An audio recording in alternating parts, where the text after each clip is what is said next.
Well, today I decided to come down to the creek again before the heavy foliage starts falling on the water, which will make it a little bit difficult, not impossible, but a little bit more difficult to cast in those hot spots to catch some really nice smallmouth.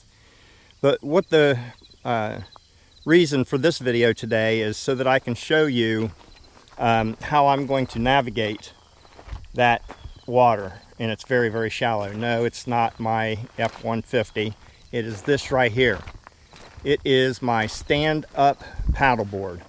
I bought this thing off of Amazon in October, around October of 2022, and I didn't receive it because it came from China in January of 2023. I used it all of this summer of 2023 before making this video, so I could give you my experience at using it on the water, especially very skinny creek water. And believe me, this is a skinny creek. A lot of people consider it just a ditch. Nah, it has got some nice trophy size smallmouth in here, believe it or not. But anyway, everything that you will find on the internet about these stand-up paddleboards, they will tell you that you absolutely have to use a fin, okay? And nothing could be further from the truth on that, because it depends on how you will be paddling. Yes, if you are leisure paddling on a stand-up paddleboard, obviously you would use your fin. This one came with a 9-inch fin.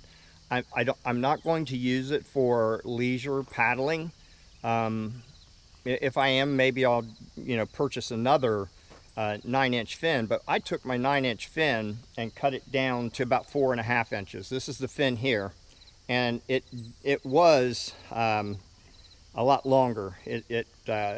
From here to down here was 9 inches. I cut this down to 4.5 so that I can install it and it doesn't stick down here. It's just up here, and what that does is it allows me to pass through some much skinnier water. So yes, the long fin is for lake leisure paddling, but this fin right here is more for traveling creeks, small, skinny, shallow creeks. So why a stand-up paddleboard? Well, if you're traveling over long distances on a body of water, whether it be skinny creeks or rivers, when it comes to occasionally having to portage around these things, I like the stand-up paddleboard because it is super lightweight. I have had kayaks, I have had canoes, I have had personal pontoons, and of course now I've got a stand-up paddleboard. And out of all of those, I can tell you that the water is so much easier to traverse from one location to the other. And then when it comes to a portage, I can pick this thing up because it weighs 34 pounds and either carry it over a very shallow area of rocks or whatever, or I can carry it around where you'll see a thicket of downed trees that stretch across the creek or river and make it impossible to pass safely anyway. So that's one of the reasons. One of the biggest reasons why I like the stand-up paddleboard is because it's so lightweight. I can pick it up and carry it for a long, long way without getting tired. And the reason for that is the stand-up paddleboard only weighs 34 pounds. When you compare that to a personal pontoon of 85 to 100 pounds, or a kayak that can weigh 85, 90 pounds and up. I've seen guys that have these things that weigh so much they actually need a boat trailer to move them around. So yeah, that's fine if that's what you want to do, and I get it. And there's a certain amount of comfort, and there's things that you can put on a kayak that you can't put on a stand-up paddleboard. The stand-up paddleboard is for traveling super lightweight without having, you know, the things on there that you really don't need if you're really good at your fishing. I'm not cutting anybody down. I'm just saying that, I mean, if you're really good at fishing, you'll be catching. It's just that simple. So come on, we're going to go out here in this creek. I'm not going to go in here. This property is actually a friend of mine's.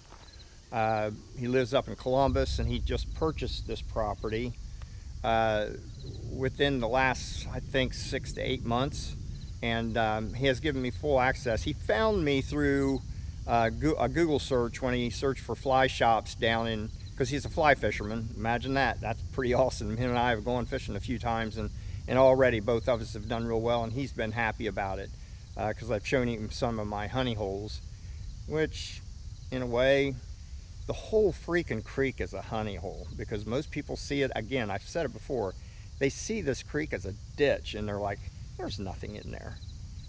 Well, it's not just this ditch, but it's ditches that are around you, where you live, you know, nearby, wherever you live, there's probably a very small creek that you don't ever see anybody fishing. Now think about that for a second.